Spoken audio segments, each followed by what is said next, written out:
Om Ajnana Timirandasya Jnananjana Shalkaya Chakshurinmilitam Yena Tasmai Sri Gurave Namaha. Nama Om Vishnu Padaya Krishna Preshtaya Bhutale Srimate Bhakti Vedanta Swamin iti namine. Namaste Saraswati Deve Gauravani Pracharane Nirvishesha Shunyavadi Paschatya Deshatarane Trinadapi Sunichena Tarar Ivasahishnuna Amanina Manadena Kirtaniya Sadahari Hare Nama Hare Nama Hare Nama Eva Kevalam Kalo Nastyeva Nastyeva Nastyeva Gatiranyata. Jaya Sri Krishna Chaitanya Prabhu Nityananda Jaya Advaita Gadadhara Srivasadi Gaur Bhakta Vrinda. Hare Krishna Krishna Krishna Hare Hare Hare Rama Rama Rama Hare Hare. So today we are studying chapter 5. We have gotten this far in our class. Amazing. Chapter 5. Prabhupada calls it Karma Yoga, Action in Krishna Consciousness. Our first section is the first 6 verses, which I have entitled Understanding Sannyas, Karma Yoga, and Sankhya. Arjuna Uvacha Sannyasam Karmanam Krishna Purna Yoga Chasangshasi Yatstreya Etayor Ekang Tan Bruhi Me Sunishchitam. Arjuna said, O Krishna, first of all you ask me to renounce work, and then again you recommend work with devotion. Now you'll kindly tell me definitely which of the two is more beneficial. Shri Bhagavan Uvacha Sannyasa Karma Yogascha Nisreyasya Karavubhau Tayostu Karma Sannyasat Karma Yogo Vishishyate. The personality of Godhead replied, the renunciation of work and work in devotion are both good for liberation, but of the two, work in devotional service is better than renunciation of work. So someone may say, I have renounced all work, but the opinion of the personality of Godhead, Sri Krishna, is that work in devotion is better. Work in devotion is called Bhakti Yoga, which consists of 9 engagements, which you're doing right now. The first one, Shravanam, hearing. Now, besides that, simply by renunciation of work, the most of liberation you can get is called Sayuja, or becoming one with the Supreme. It's the impersonal. There are 5 kinds of liberation. So this one, which is simply renunciation of work, you can only get liberation in the Supreme, or Brahman realization, merging into the effulgence, or in worst case, merging into the body of Krishna. But if you work in devotion, that means Bhakti Yoga, you are eligible for the other 4 kinds of liberation. What are they? Having the same bodily features, like in Vaikuntha, everybody has those 4 4-handed Narayan forms. Or you can get Samipya, equal status, friendship. Sarshti, same opulences. And Salokya, living on the same planet. So that is only attainable in when you work in devotion. If you simply renounce work, the best case is you merge with the Supreme. Let's continue. Gyeya sanitya sanyasi yo na dveshti na kankshati nirdvanvo hi mahabaho sukam bandhat pramuchyate. One who neither hates nor desires the fruits of one's activity is known to be always renounced. Such a person, free from all dualities, easily overcomes material bondage and is completely liberated, O mighty armed Arjuna. So liberation means to become free from the influence of the three modes of nature: goodness, passion, and ignorance. And this is a theme that will be explained throughout Bhagavad-gita, especially in chapter 14, when Arjuna asks the question at the end, "My dear Lord, how can I transcend the modes of nature?" Which means to be liberated. And Krishna's response, Bhakti Yogena. The best way to achieve complete liberation, permanent liberation, is to engage non-stop in bhakti yoga or devotional service. Let me go back now to that impersonal or merging. Even if you achieve that kind of liberation of becoming one with God by merging, that is not actually eternal, because eventually from that status you will again fall down into the material world. This is especially explained in the prayers the demigods sang or chanted when Krishna was in the womb of Devaki. One of the most important prayers, Aruya Kristrena Parang Padang Patanti. The demigod said, yes, one can achieve that impersonal liberation, but ultimately, after some time, Patanti Adha, one will fall from that state of liberation, and you have not achieved perfect, complete liberation. That liberation is the other four, where you don't come down. As Krishna will say a few times in Bhagavad-gita, having achieved my abode, one never returns. So that's another distinction between that impersonal liberation and the bhakti liberation. Next verse. Sankhya yoga pritag bala pravadanti na pandita ekam apyastita samyag ubayor vindate phalam. Only the ignorant speak of devotional service, karma yoga, as being different from the analytical study of the material world, Sankhya.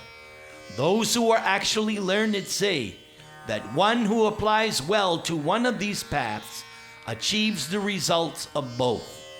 So here in this verse, Krishna is saying, actually, you will eventually come to the bhakti path. How is that? In chapter 7, verse 9, Vasudeva sarvam iti bahunam janmanam ante jnanavang mang prapadyate. Vasudeva sarvam iti samahatma sudurlabha.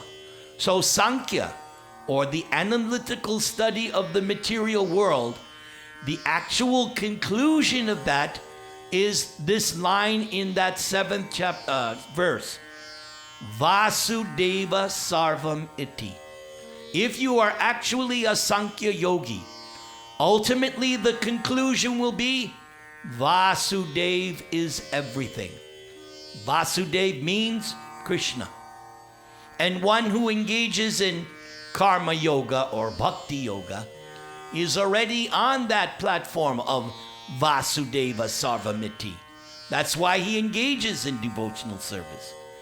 So here Krishna is pointing out, either path, karma yoga or Sankhya, you will come to the same conclusion.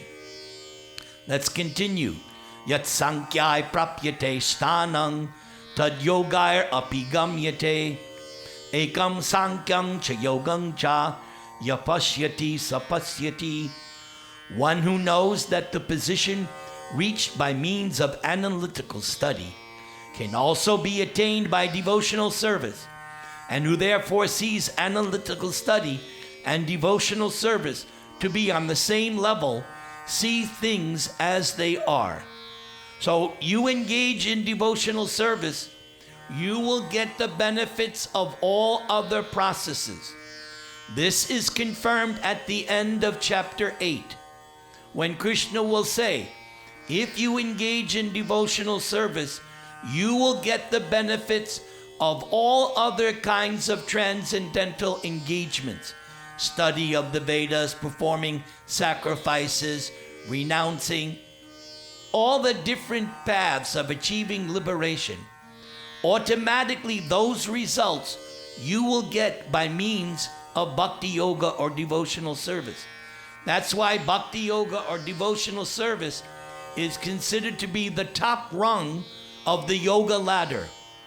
There are different kinds of yoga: karma yoga, hatha yoga, raja yoga, kriya yoga, sankhya yoga. And they're considered to be a ladder, a stepping. But the topmost rung is bhakti. So when you engage at bhakti, you are already at the topmost platform. You may be a neophyte, you may be a beginner, but you're starting off at the penthouse. Say there's a big building and you have to go up so many flights. But if you start at the top, you're already there. So bhakti yoga is the topmost rung of the yoga ladder. Sannyasastu mahabaho dukam aptum mayogataha yoga yukto manir brahma nachire nadi gachyati. Merely renouncing all activities, yet not engaging in the devotional service of the Lord, cannot make one happy. But a thoughtful person engaged in devotional service can achieve the supreme without delay. So this is another interesting point. Arjuna was thinking in the beginning of Bhagavad-gita, I renounce this war. I'm not going to fight it. I'm going to go to the forest and take sannyas. I renounce it. But here Krishna is pointing out, you might think that that's all right. You're not going to be happy. You want real happiness? You have to engage in devotional service. Why? Because devotional service is the function of the soul. The real function of the soul is devotional service. The philosophical question arises, why does the soul even exist? Why are there individual souls? And the answer is, Krishna expanded himself as the individual souls in order to increase his pleasure. Shrilesh, you have sons. Sham Jaina, you have a son. Prabhupada Das, you have 2 sons. So many of you, and Bukshani family, you have 1 son. And Jairam, you had son. So you had sons or daughters in order to increase your happiness. So Krishna is the same. The one Krishna expanded himself in order to enjoy transcendental loving relationships. That is why we exist, in order to exchange a loving relationship with God. That is the purpose of our existence. But the big factor, free will. Krishna does not force us to love him. You have minute free will. And therefore you can choose to serve Krishna or your own desires. Krishna consciousness means you've come to the conclusion, I've tried to satisfy my desires, but I've become frustrated at every turn. Now I'm going to surrender to Krishna in order to really enjoy my relationship with Krishna. Not independently, but in relationship to Krishna. That is what Bhagavad-gita is teaching. How to reestablish the forgotten loving service attitude of the living entity. Now we go to the next section, verses 7 through 15, the art of working. Yoga yukto vishuddhatma vijitatma jitendriya sarva bhutatma bhutatma kurvan api na lipyate. One who works in devotion, who is a pure soul, who controls the mind and senses, is dear to everyone, and everyone is dear to that person. Although always working, such a man is never entangled. The best example of this verse is the 6 Goswami disciples of Lord Chaitanya. Dhira dhira janapriyo priyukaro. The 6 Goswamis were so pure and so non-envious. Both the ruffians and the nice people liked them. The 6 Goswamis were so pure, people would come to them to settle disputes. So the more you become Krishna conscious, it means you're becoming a purified soul.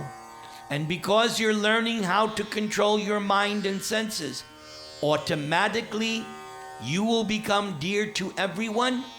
And naturally, since you will see everyone as part and parcel of Krishna, you will see everyone as dear to you. We all belong to Krishna's family. So all of us, we're all part of the same Achyuta Gotra, Krishna's family.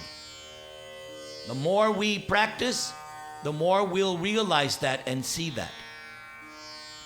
Naiva kinchit karomiti yuktam manyeto tatvavit pasyan srinvan sprishan jigran ashnan gachchan swapan svashan pralapan visrijan grinnam unmisham nimishan napi indriyan indriyarteshu vartanta iti darayan. A person in divine consciousness, although engaged in seeing, hearing, touching, smelling, eating, moving about, sleeping, and breathing, always knows within oneself that one actually does nothing at all. We talked about this previously, and there was some discussion. Some of you were like, I don't know about that. So this is again coming up. The soul is actually not doing anything in the material world. The soul has given power of attorney to the material mind. Therefore, it is the body, the mind, the senses that are actually interacting with this material world. The soul itself, passive. You get in an Uber car, you're passive. You're not driving. You're simply a passenger. Hopefully the Uber driver doesn't get into an accident and takes you to your place. But you're just sitting there. So the soul is sitting within the chariot of the body and given power of attorney over to the mind. Because while speaking, evacuating, receiving, or opening or closing one's mind, or closing one's eye, one always knows that only the material senses are engaged with their objects and that one is aloof from them. This was the first thing we learned in chapter 2. I'm not the body. I'm not my senses. I'm not my mind. I am a separate entity. This is my car. That's all it is. And I'm the passenger. So many things are happening with the car, but it's not really me because I'm not my car. Say you're driving your car. All right, you get into a little accident. Nobody's hurt. And you get out of your car. Now the car may be damaged, but you have come out, you're okay. Because you are not your car. You're able to, you say, my car. You don't say, I car. You say, my car. So, And even in this world, people say, my body. So whether they know it or not, they're already affirming, I'm not this body in mind. But I identify, that's false ego. Identifying with the car. I am a Mercedes. I am a Honda. I am Toyota. How silly that would be, right? If you introduce yourself in a business deal. Who are you? Oh, I am Mr. Mercedes. The guy will look like you. What are you talking about? You're a complete idiot. But that's what we're doing when we say, I'm American, I'm Indian, I'm Hindu, I'm man, I'm woman. It's only a conventional thing. But actually, in reality, I'm spirit soul, eternal servant of Krishna. Brahmanyadhaya karmani sangam chaktva karotiya lipyate nassa papena padmapatram ivambasa. One who performs one's duty without attachment, surrendered the results unto the Supreme Lord, is unaffected by sinful action as the lotus leaf is untouched by water. So if you've seen the lily pad or the lotus flower, it sits on top of the water. It's not really in the water. And even still, there's a kind of covering, protecting. It's sitting, the lotus flower sits right on top of the water. So when we say lotus, we say that Krishna has lotus feet. There are different ways to explain that. But here's one way. Krishna's lotus feet means even when Krishna comes down to this material world and walks on the earth, he's not affected by the material energy, just as the lotus leaf sits on top of the water. And even I did this once. One time when I went to Vrindavan, I took the lily pad and I dunked it in the water. And immediately, shoop, it comes back up again. So Krishna's lotus feet, one understanding means, even he comes, Ram comes, Lord Nrsimha comes. We read in Krishna book how Krishna was walking on the earth. But at the same time, because he has lotus feet, he's not actually affected by that. So when you perform devotional service, your actions are like the lotus leaf untouched by water. There is no material good or bad reaction. Kayena manasa buddhya kevalayar indriyayar api yogina karma kurvanti sangyang chakvatma shuddhaye. The yogis, abandoning attachment, act with body, mind, and intelligence, and even with the senses, only for the purpose of purification. So, the non-devotee, the materialist, the karmi, they're working, they're acting, and they're attached to the results. But a true bhakti yogi, the only reason they're doing any activities is to purify their existence.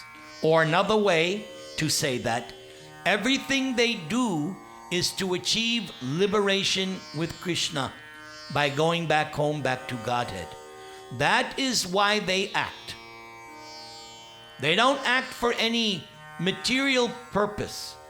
They do their activities for the purpose, as it says here, purification. Lord Chaitanya's first instruction, Chaito Darpana Marjanam, cleanse the heart.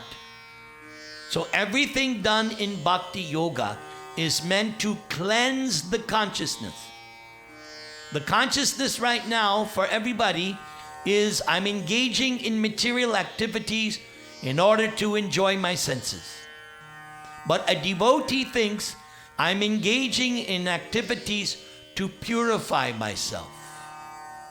For instance, let's say you get very sick. So now your mode of activities changes. You have to take medicine. Sometimes you have to go on a particular diet, or you may have to change the way you have been living because of the severity of the disease. Your whole mode of existence changes. Now, in that condition, anything you do is simply to get well, to get better. You come out of the hospital, the doctor will say, now you have to take the medicine, and now you have to, don't do this. Just like my father. My father suffered several heart attacks. And just by Krishna's arrangement, his doctor was a Sikh.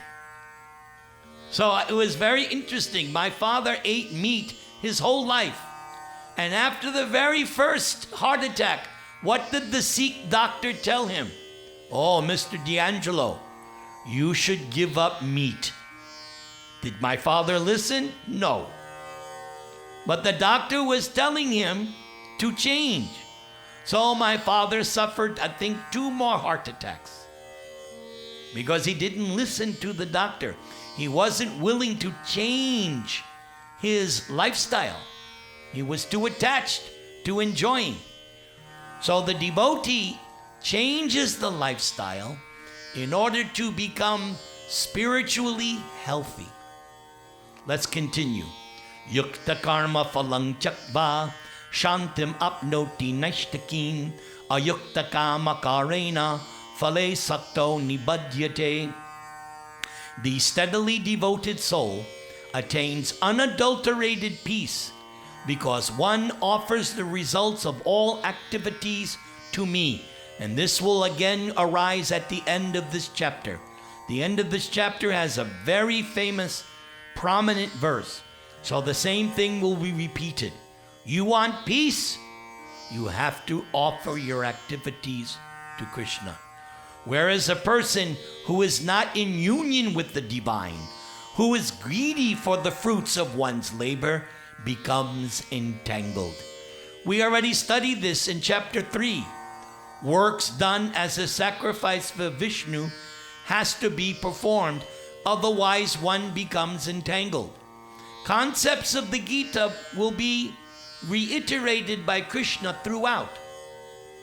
So in that third chapter, Krishna said, you have to perform activities for my satisfaction, otherwise you're going to get entangled. Same thing, you want peace? Who doesn't want peace? Everybody wants peace. Previously it was stated, how can there be any happiness without peace? So peace is, here's the peace formula. Offer the results of your activities to Krishna. Otherwise, if you're greedy, you're going to become entangled. Choice is yours. Krishna is giving you the choice, free will.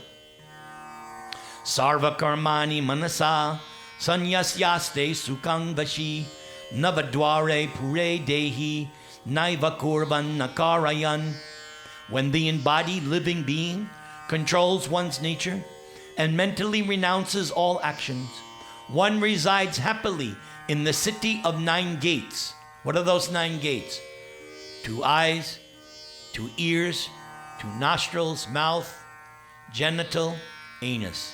9 gates or 9 holes of the body. So when you control your nature and renounce all actions, one resides happily, neither working nor causing work to be done. Nakartritvang na karmani. Nakartritvang na karmani lokasya srijati prabhu nakarma phala sanyogang swabhavastu pravartate.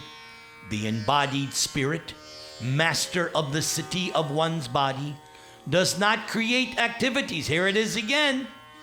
Concept was already explained in this chapter, and we studied this before. Does not create activities because the soul is doing nothing other than desiring. Neither induces others to act, nor creates the fruits of action. All this is enacted by the modes of material nature.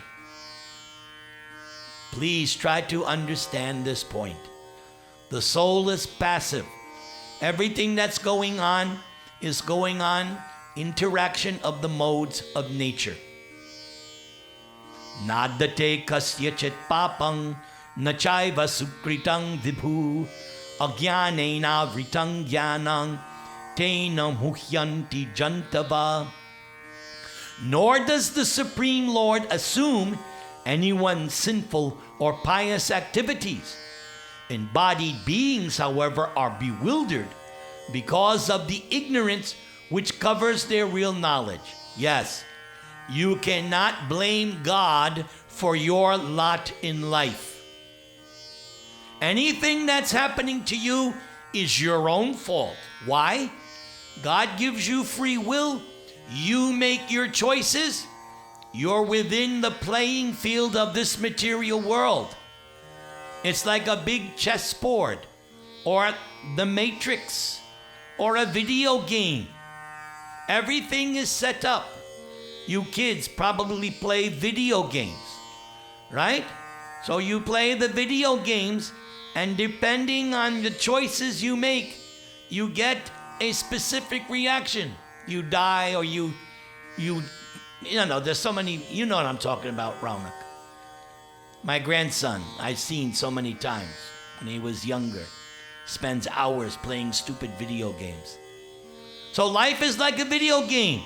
You make a choice, here's the reaction. What does Krishna have to do with that? Yes, he created the video game called Cologne, but he's not telling you, do this, do that. That's on you. That's on you. So you don't blame anybody or anything. It's your fault. Take responsibility. The ignorance which covers their real knowledge. What is that ignorance? We've explained many times. I am this body. I'm the enjoyer. I'm the proprietor.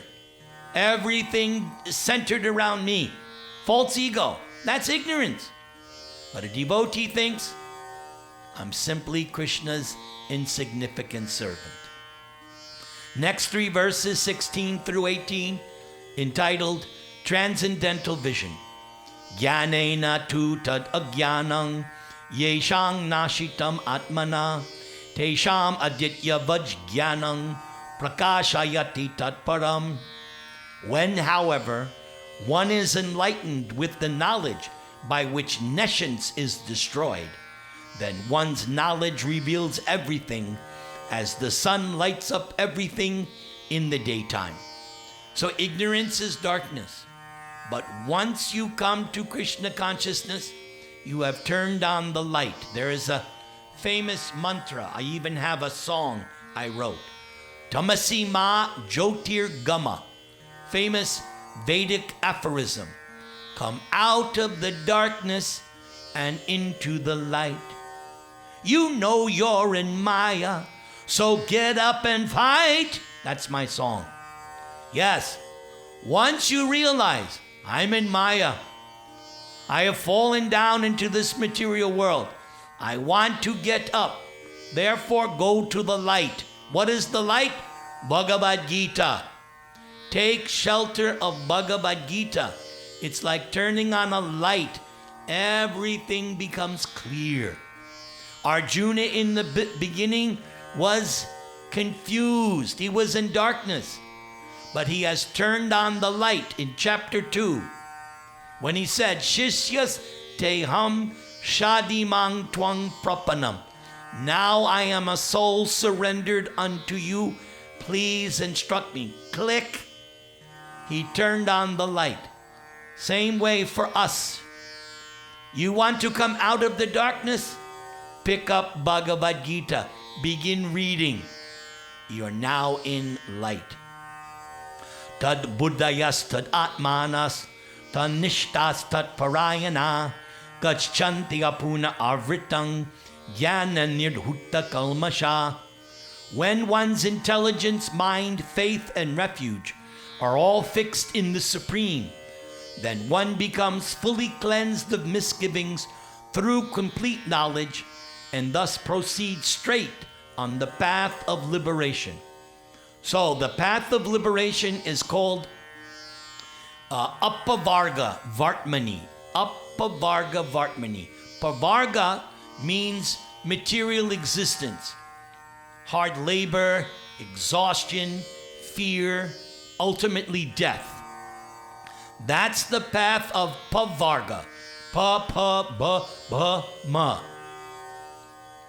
Now, when you come to Krishna consciousness, it becomes Apavarga Vartmani, the path of liberation. So you begin to practice Bhagavad-gita, especially the chanting of the Hare Krishna Maha Mantra. Now you're on the path of liberation.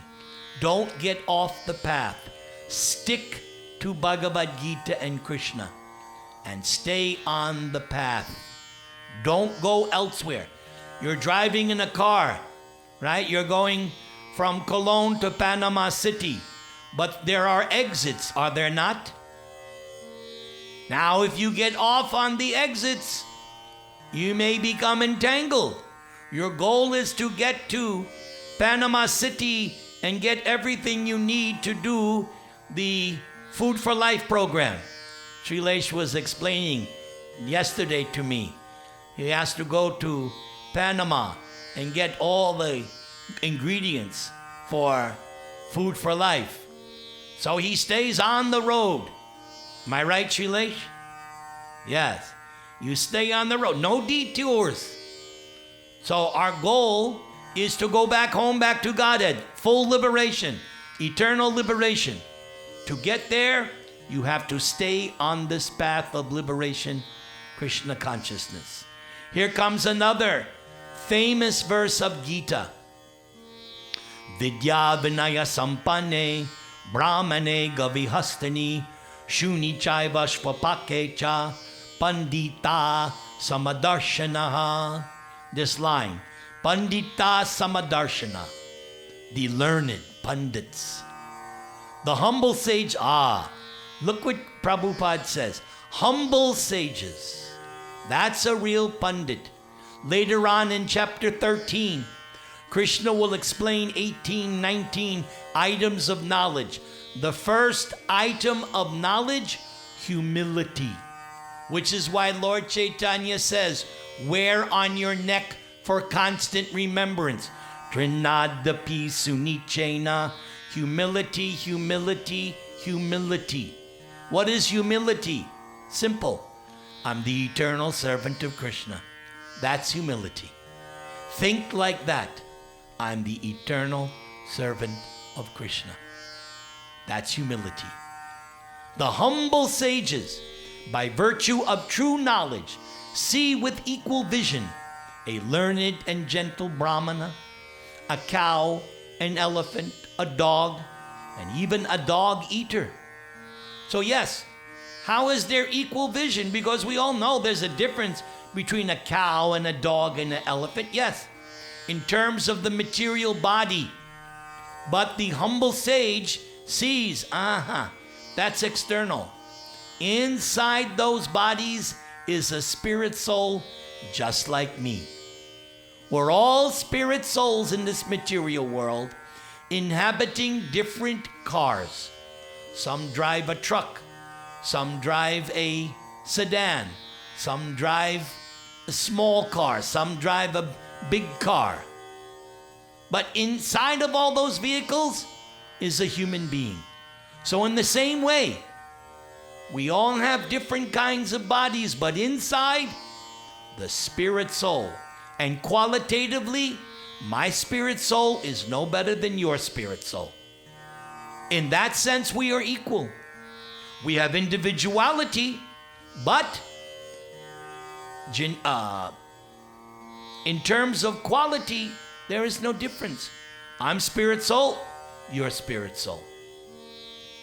Verses 19 through 21, Brahman realization. Ihai vatayar jitta sargo, yeshang samye stitang mana, nirdoshang hi samang brahma, tasmad brahmani te stita. Those whose minds are established in sameness and equanimity have already conquered the conditions of birth and death. They are flawless like Brahman, and thus they are already situated in Brahman. Brahman means spiritual existence. Right now, we are in a mixture of material existence and spiritual existence. But when you come to Krishna consciousness more and more, you're situated in Brahman or spiritual existence. Na prafashyet priyang prapya, nodvijet prapya cha priyam, stira buddhir asamudho, brahmavid brahmani stita. A person who neither rejoices upon achieving something pleasant, nor laments upon something unpleasant, who is self-intelligent, unbewildered, and who knows the science of God, is already situated in transcendence. So this Bhagavad-gita is beginning of study, the science of God. This is a thing I really, really like. Many, many years ago, I gave a lecture in a university, and I used this phrase, science of God. And one lady objected, how can you say science of God? Science means mathematics, algebra, chemistry, biology. I said, no. Science means you follow a particular procedure and you get a predictable result. If you know how to do it, 2-part hydrogen, 2-part hydrogen, 1-part oxygen makes water. There are so many chemical procedures. If you follow the procedures, you get the item. Bhagavad-gita is the same way. It's a science. You follow the procedures, you'll get the result. That's science. So, knowing the science of God, this is the first book, Bhagavad-gita. After this, you want to go further? Srimad Bhagavatam, postgraduate study of the science of God. You want to go further? Chaitanya Charitamrita. You want to go further? Brahma Sanghita. Govindam Adi Purusham Tamahang Bhajami. But you have to go at the level that you're prepared to actually comprehend. That's why Shrilesh has stipulated. First, Bhagavad-gita. We have to learn this Bhagavad-gita properly so that after we go to Bhagavatam, we'll be fit to understand. Because Bhagavatam is a higher gear. You start off in one gear, and then you go to second, third, fourth. But you don't start in fifth gear. You'll break the machine. You start with gear 1, gradually 2. So Bhagavad-gita, we're in the first gear. Bhaya sparshva saktatma vindati atmani yat sukam sabrahma yoga yuktatma sukam akshayam ashnute. Such a liberated person is not attracted to material sense pleasure, but is always in trance, enjoying the pleasure within. In this way, the self-realized person enjoys unlimited happiness, for one concentrates on the Supreme. Lord Chaitanya points out, who are the topmost yogis? It was the gopis.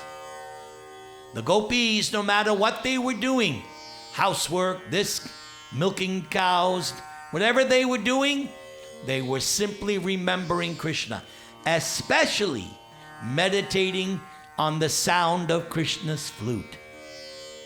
And Prabhupada remarks, we can follow in the footsteps of the gopis.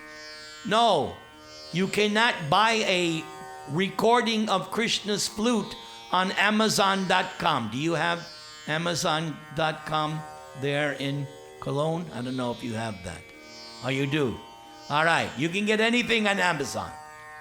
I also have an Amazon account. You get something, you get it the next day. No shipping charges. Good, smart. So, but you cannot buy Krishna's flute on Amazon.com. It's not available.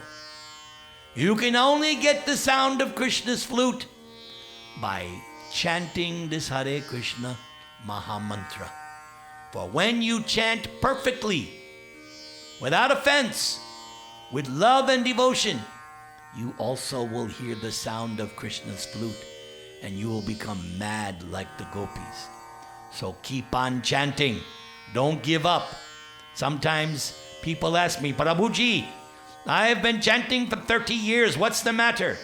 I said, keep on chanting until you hear the sound of Krishna's flute. That means your chanting is not perfect, but don't stop. Keep going. The final section of this chapter I entitle The Peace Formula.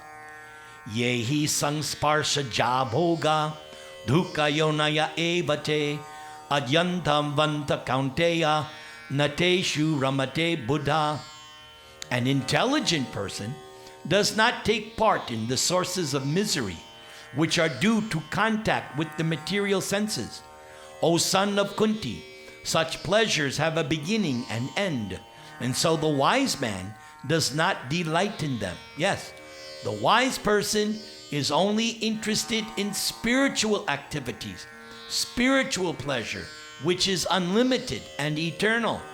Not going to waste his time pursuing cheap material pleasures which have a beginning, middle, and end. No, there's only so much time, so much energy. All right, now engage in spiritual life. Shaknoti haiva ya sodhun praksharira vimokshanat kama krodho bhavang vegam soyukta sa sukhi nara. Before giving up this present body, if one is able to tolerate the urges of the material senses and check the force of desire and anger, one is well situated and happy in this world. Yontak sukho antararamas tatantar jyotir evaya sayogi brahma nirvanam brahma bhuto digachati. One whose happiness is within, who is active and rejoices within, and whose aim is inward, is actually the perfect mystic. One is liberated in the Supreme and ultimately attains the Supreme. Labante Brahma Nirvanam Rishaya Kshina Kalmasha Chinnadvaidha Yatatmana Sarva Bhuta Hite Rata. Those who are beyond the dualities that arise from doubts, whose minds are engaged within, who are always busy working for the welfare of all living beings, and who are freed from all sins, achieve liberation in the Supreme. Kama krodha vimuktanam yatinang yatachetasam abhito brahma nirvanam vartate viditatmanam. Those who are freed from anger and all material desires, who are self-realized, self-disciplined, and constantly endeavoring for perfection, are assured of liberation in the Supreme in the very near future. Sparshan kritva mahir bayangs chakshush chaivantare bruvo pranapanau samau kritva nasabyantara charinau yetendriya mano buddhir munir moksha parayana vigatechcha bayakrodo yaksada mukta evasa.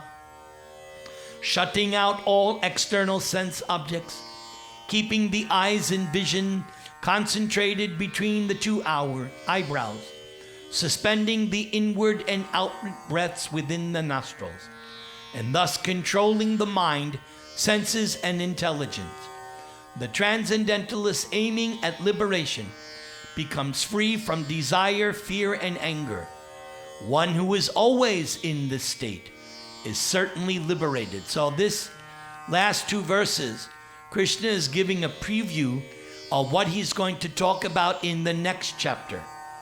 In the next chapter, Krishna will explain the synopsis of the Ashtanga Yoga system. So here he is giving a preview. Now we come to the final verse of this chapter. This verse is one of the most famous verses of Bhagavad-gita. Prabhupada calls this verse the peace formula. Bhoktarang yagya tapasang sarvaloka maheshwaram sukhridang sarvabhutanam gyatva mang shantam richyati. So, here is an understanding of what it means to be God. First, Bhoktaram yagya tapasang. Bhokta, the enjoyer. God is the enjoyer of all penances and austerities performed by the conditioned souls. He is the enjoyer. So that's the first position of God. He is the enjoyer. Next one, Sarvaloka Maheshwaram. Second thing about God, He is the controller of everything. You control your house or your business, but you do not control Cologne. You do not control Panama. No. What to speak of the earth, the universe. But Krishna says, I am the Maheshwara, Maha-Ishwara, supreme controller of all the planetary systems. That's Krishna. And then number 3, Suridang Sarva Bhutanam. There are, in Sanskrit, there are different words for friend, such as bandhu. But this is a particular kind of friend, Suhrit. Suhrit is the best kind of friend. If you have even one Suhrit, your life is very good. What's a Suhrit? Somebody who actually cares about your benefit. How many people do you know actually care about you? Most people, I care about me. But a Suhrit, he's the best friend you have because that friend has your interest in heart. Now sometimes the Suhrit may have to tell you something you don't like to hear. But he's doing that because he doesn't want you to do the wrong thing. That's a real Suhrit. I'll give myself as an example. My Suhrit is my loving wife.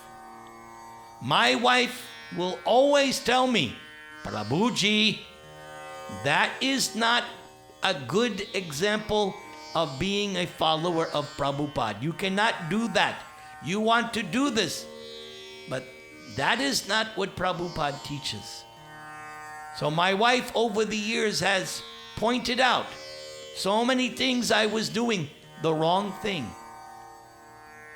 That's your well-wisher. Has your interest at heart, not their own. Vibhishan tried to be Ravana's well-wisher. Vibhishan several times told Ravana, give up this attachment to Sita. Give back Sita to Ram.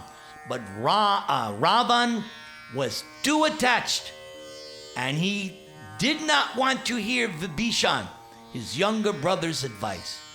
Ultimately, Vibhishan had to say, I'm done with this family. I'm renouncing this. And that's when Vibhishan joined Ram's army. He had to do the right thing. He had to speak to his elder brother because he was wrong. So that's a real Suhrit.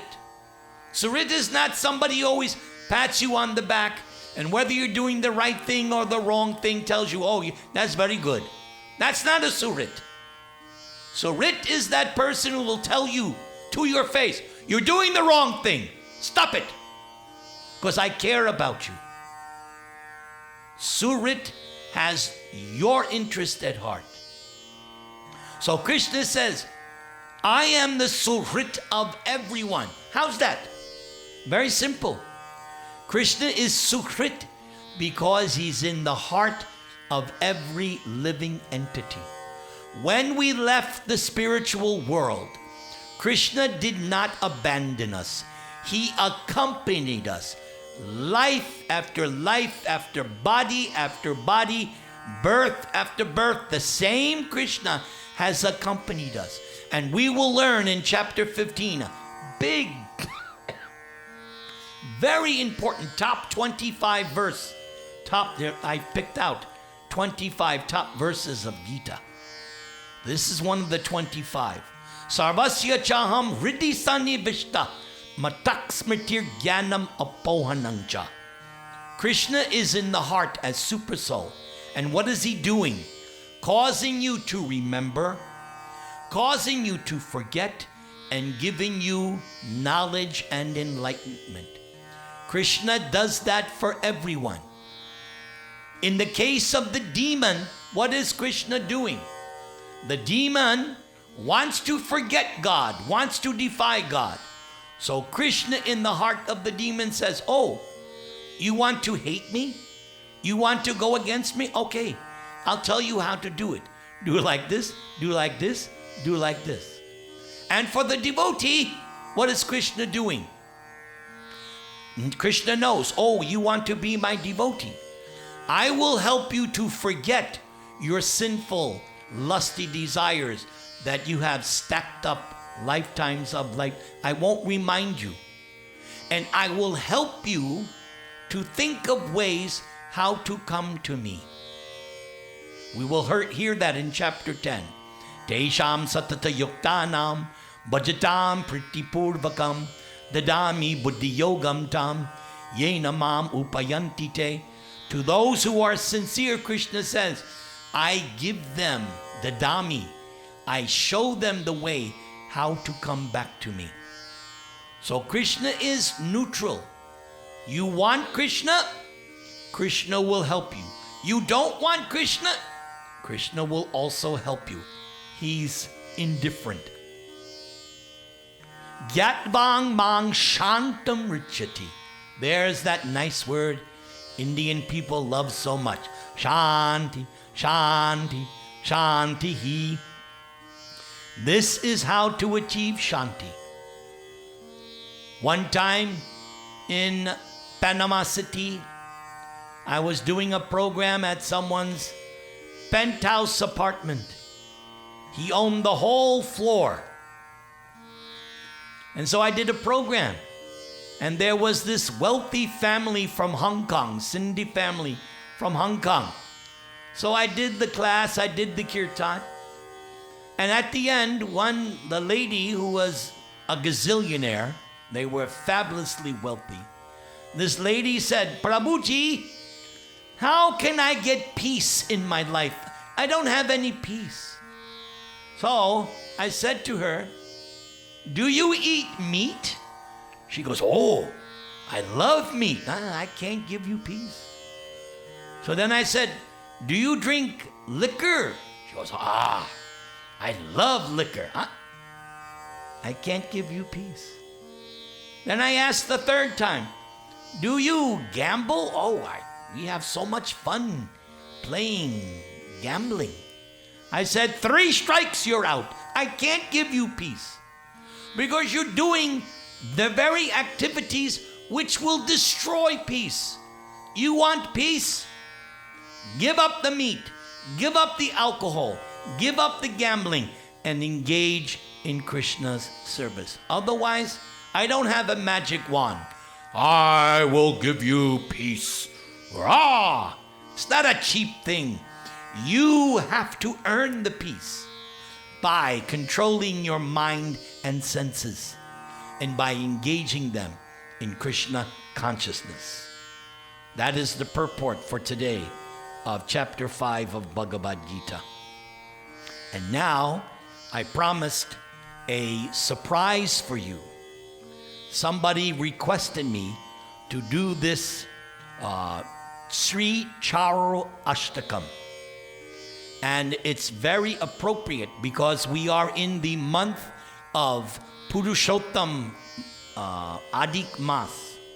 This is a very special month. This, according to one section in the Puranas, this month is more auspicious than Kartik month. For Vaishnavas, the month of Kartik is very, very auspicious. But this Purushottam month, which only comes once every 3 years, is even more auspicious. It's stated by Krishna himself. There was a conversation between Krishna and Lord Vishnu in Krishna Loka. And Krishna told Lord Vishnu, this month of Purushottam is the most auspicious month. So any kind of devotional activities you do in this month, great, great, great return on your investment. I'm sure you businessmen, you have so many investments, probably in India and elsewhere. I know you all. You have invested your money, right? And you're always looking, what is the return on my investment? So you want the topmost return on your investment? Engage reading Bhagavad-gita this month every day. Read it. Chant Mahamantra every day. Worship your deities every day. So, I'm not going to sing it. I'm going to chant it.